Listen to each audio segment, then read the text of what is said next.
We all know how important it is for us to read books. पता है, reading books हमारी knowledge तो improve करती है, but also helps broaden our mindset. मुझे बहुत सारे DM आते हैं जहाँ पे लोग कहते हैं कि दिवास, which book would you recommend me? क्या पढ़ना चाहिए हम लोगों को? So today in this video, I would share with you 4 books, the books that have shaped me, the books that have helped me develop a mindset that I have today, and the thought process that I believe in, that shapes my personality and has helped me. So let's begin.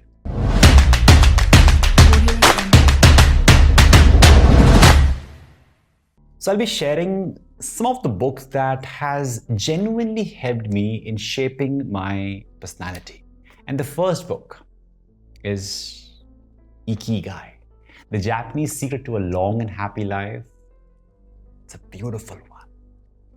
मेरी recommendation list इस book के बिना हमेशा अधूरी रहेगी. मेरी अपनी journey है to figure out my Ikigai. I have even given my TEDx talk around the same. If you haven't watched it, you may find the link there.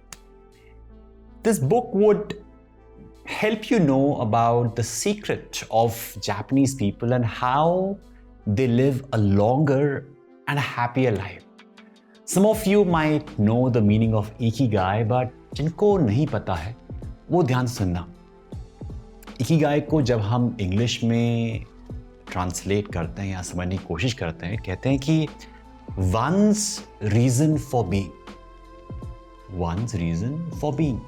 And ये कॉन्सेप्ट ओरिजिनेट हुआ था एक जापानीज आइलैंड पे जिसका नाम है Okinawa. Every Japanese person has an ikigai and they have a reason to wake up in the morning. इस book में 9 chapters हैं and each chapter teaches us something really great. But one of the most important lessons that changed my life was the 80% rule. Not talking about the 80-20 rule, no. It's about the 80% rule shared in this book. India में हर कोई ये कहता है, बेटा पेट भर के खाओ. कितने पतले हो गए हो, अच्छे से खाओ, मतलब खाते पीते घर के हो तुम, अच्छे से खाओ चलो. बट इकिगाई बुक ये नहीं कहती है. In order to live a better life, they have a secret. हारा हाची बू. हारा हाची बू ये एक जापानीज फ्रेज है which means stomach 8 parts full. Stomach 8 parts full. You mostly hear Japanese just say hara hachibu towards the end or on completion of eating a meal to indicate that they are full. हो गया. They don't wait कि जब तक डकार ना आए और आसपास का जो वातावरण है वो महक ना जाए. They don't wait for that. Just eat till your stomach is 80% full and it would lead a healthier life. In fact, Indian Ayurvedic system में भी यही कहा जाता है and I've started to practice this and this has helped me a lot. मुझे लगता था कि मैं खाना सही नहीं खा रहा हूँ, मैं खाना ज़्यादा खा रहा हूँ, वो इशू है. I feel more healthy and वो जो हम एक्स्ट्रा खा लेते हैं ना स्वाद के चक्कर में, थोड़ा बंद हो जाना चाहिए. क्या कहते हो? दूसरी recommendation is Mindset by Carol Dweck. Oh God, I love this book. Every single time I flip through the pages, there is something to learn from it and it gives you a fresh perspective. I love it. This entire book can be summarized in just one single line. That there are 2 kinds of people in this world. Those that have a fixed mindset and those that have a growth mindset. ये जानना और growth mindset होने के लिए क्या करना चाहिए, कैसे सोचना चाहिए, वो इस बुक से आपको बखूबी नजर आता है जिसको आप अप्लाई कर सकते हो. इस पूरी बुक में कैरल ड्वेक ने इतने डिफरेंट एग्जांपल्स दिए हैं and that too from different aspects of life कि अगर आप फिक्स्ड माइंडसेट वाले पर्सन हो तो आप सोच में पड़ जाओगे कि यार ऐसा भी पॉसिबल है. I never thought that this can also be a way of thinking. And this has happened with me. When I had this fixed mentality, I was going through a lot of good content, a lot of training, a lot of coachings. And this book really helped me. One of the most important lessons that I learned from this book is, इस book में जो Carol हैं वो कहती हैं कि improvement requires effort and only a person with a growth mindset can do that. जो लोग fixed mindset वाले होते हैं वो ये मान लेते हैं कि उनमें एक पर्टिकुलर स्किल की कमी है ही नहीं, कैसे होगा? Not being blessed. I wish God was kind to me. And इसीलिए वो कुछ एफर्ट डालते ही नहीं है. एंड ऐसा करने से वो अपनी एबिलिटीज को और कम कर देते हैं. ऐसे लोग कभी इंप्रूव होंगे ही नहीं. Whereas ग्रोथ माइंडसेट वाले लोग विल ऑलवेज बिलीव दैट वो कुछ भी अकम्प्लिश कर सकते हैं if they work for it in a guided fashion. So इस बुक को जरूर पढ़ना. ये सीरियसली आपके माइंडसेट को ना ओपन कर देगा. और तीसरी किताब atomic habits by James clear. हम लोग अक्सर कहते हैं कि यार ये ना मेरी बहुत बुरी हैबिट है, बट कुछ कर नहीं पाते उसके बारे में. वो हैबिट वैसे की वैसे ही रहती है, लोगों तक पहुंच जाती है कि पता यार ये बहुत बड़ी दिक्कत है मेरे साथ, मैं चाहता हूं ये चेंज हो जाए बट हो नहीं पा रहा है यार. This book taught me a great lesson, a lesson which I would always remember in my life. मैं फूडी तो नहीं हूं, पर I have observed कि किसी दिन मैं कुछ जंक फूड खाता हूं ना एंड सी कि मेरे वेट में कोई ज़्यादा चेंज नहीं आया, तो I used to eat it once more in that week. But when I read this book, I realized कि mistakes and errors are a part of the process, but they should not become part of the pattern.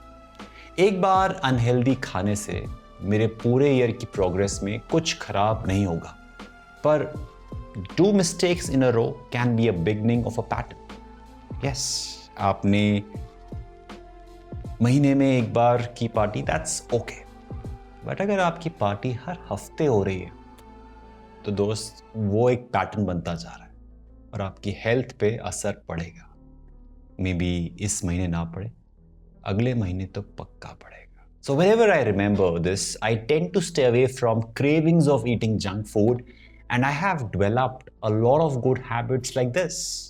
कल ही team के साथ हम record कर रहे थे और करीब 1.5 महीना हो गया था. उसके बाद हमने पार्टी करी, मजा आया. गिल्ट नहीं हुआ कि ये पिज्जा खाऊं या ना खाऊं. चीज बर्स्ट खाया, बहुत मजा आया, गिल्ट नहीं था. आई लर्न कि अगर हमें एक अच्छी हैबिट डेवलप करनी है तो use triggers. For example, I was trying to inculcate listening to podcast and audio books as my habit. So I try to listen to them immediately after my dinner. See, dinner is something that I will always do, right? It is already a well-established habit, and it now acts as a trigger to my new habit of listening to a podcast before I doze off. This is the easiest way to develop any habit. I have built many productive habits in this way, and you can do that too. Believe me, it is easy and simple. And the last book recommendation would be Rich Dad, Poor Dad by Robert Kiyosaki. मेरा ना पैसे से रिश्ता अच्छा नहीं है, दोस्ती अच्छे से नहीं है, हम लोग बात ही नहीं कर पाते, खफा से रहता है कई बार. I would confess that reading this book has changed the way I look at life and money. I used to think कि जिनके पास पैसा है ना वो बहुत ही बुरे लोग हैं. Money is the root cause of all evil. Money cannot buy happiness. ये सब सिखाया था ना, पर ऐसा है नहीं. Money cannot buy happiness. Can poverty buy happiness? I asked. You ask yourself. It can buy you things that gives you happiness. Yes, it does. Health, education,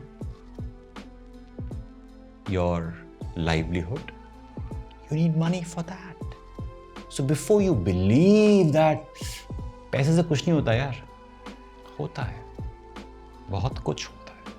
I highly recommend this book as it is one of the best books on money, which talks about his two dads, his real father, the poor dad, and the father of his best friend, rich dad. This book talks about how both men formed the author's views about money and investing. One of the best lessons I have learned from this book is saying, I can't afford it. Shuts down your brain. ये बहुत बहुत महंगा है. I can't afford this. Instead of that, if you say, hey, how can I afford it? What will it take for me to afford this? It opens up your brain and triggers your financial genius to come up with a creative solution. Isn't that brilliant? Choice of words, power of words. ये book आपको बहुत अच्छे से सिखा देगी कि either you work for your money or let your money work for you. क्या आपने इनमें से कोई सी भी बुक पढ़ी है? बताना आपकी उसमें से क्या लर्निंग्स रही, या फिर अगर इन बुक्स के अलावा अगर कोई और बुक्स भी हैं जो आप मुझे रेकमेंड करते हो, then do let me know. मैं उसको अपनी रीडिंग लिस्ट में ऐड करूंगा और पढ़ूंगा. Till then, keep reading and stay awesome, stay productive.